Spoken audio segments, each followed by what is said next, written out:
வருகின்ற நாடாளுமன்ற தேர்தலில் போட்டியிட்டு வெற்றி பெறுவதற்காக பல்வேறு நாடாளுமன்ற தொகுதிகளில் அதிமுக பொதுச் செயலாளரான எடப்பாடி பழனிசாமி வேட்பாளருடன் பரப்புரையில் ஈடுபட்டு வருகின்றார். இதனைத் தொடர்ந்து இன்று காஞ்சிபுரத்தில் காந்தி சாலையில் காஞ்சிபுரம் தனி நாடாளுமன்ற தொகுதியில் அதிமுக சார்பில் அறிவிக்கப்பட்ட பெரும்பாக்கம் ராஜசேகர் என்பவர் ஆதரித்து ஓட்டு கேட்கும் பரப்புரையின் போது பாரதிய ஜனதா கட்சி தேர்தல் அறிக்கையில் கைத்தறிக்கு நன்மை பயின்ற எந்த செய்தியையும் இடம்பெறவில்லை.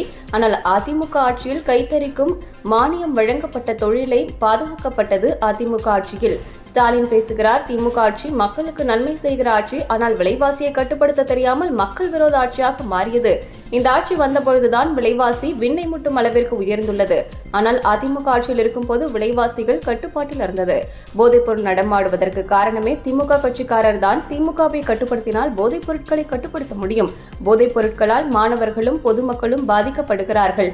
ஆனால் விடியா திமுக ஆட்சியில் பொம்மை முதலமைச்சர் கட்டுப்படுத்த முடியவில்லை. சட்ட ஒழுங்கு சந்தி சிரிக்குது. அந்த அளவுக்கு நடந்து கொண்டிருக்கிற ஆட்சி திமுக அரசாங்கம் தான். நாடு சுடுகாடா இருக்கு. திமுக என்றால் ஊழல், ஊழல் என்றால் திமுக. இந்தியாவில் பல மாநிலங்கள் இருந்தது. ஊழலுக்காக கலைக்கப்பட்ட அரசாங்கம் திமுக அரசாங்கம். வேறு எந்த அரசாங்கம் இந்தியாவில் கலைக்கப்படவில்லை. கமிஷன், கலெக்ஷன் கரெக்ட் செய்கிற ஒரே அரசாங்கம் திமுக அரசாங்கம் என திமுக ஆட்சியை கண்டித்து ஆவேசமாக பிரச்சார உரையாற்றினார்.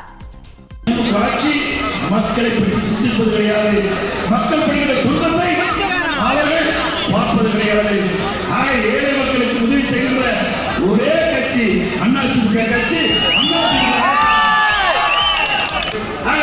போதைப் பொருள் நடமாடுவதற்கு காரணமே திமுக கட்சி சேர்ந்ததுதான். அவர்களை கட்டுப்படுத்தினாலே போதைப் பொருள் நடமாட்டம் குறைஞ்சிடும். இந்த போதைப் பொருளுக்கு அடிமையாகி மாணவர்கள் இடையில பொதுமக்கள் சீரழிவு தடுத்து நிறுத்தப்படும். ஆனால் விடியா திமுக ஆட்சியில் முதலமைச்சர் இதை கட்டுப்படுத்த முடியல. சட்ட ஒழுங்கு இன்னைக்கு சக்தி சிரிக்குது. அந்த அளவுக்கு தமிழகத்துடைய ஆட்சி இன்னைக்கு மிக மோசமான நிலையை திமுக அரசாங்கம் தான் நாடே சொல்லுவாரு. திமுக என்று சொன்னாலே ஊழல், ஊழல் சொன்னால் திமுக, ஊழல் ஊட்டிகள் திமுக. இன்னைக்கு இந்தியாவில் பல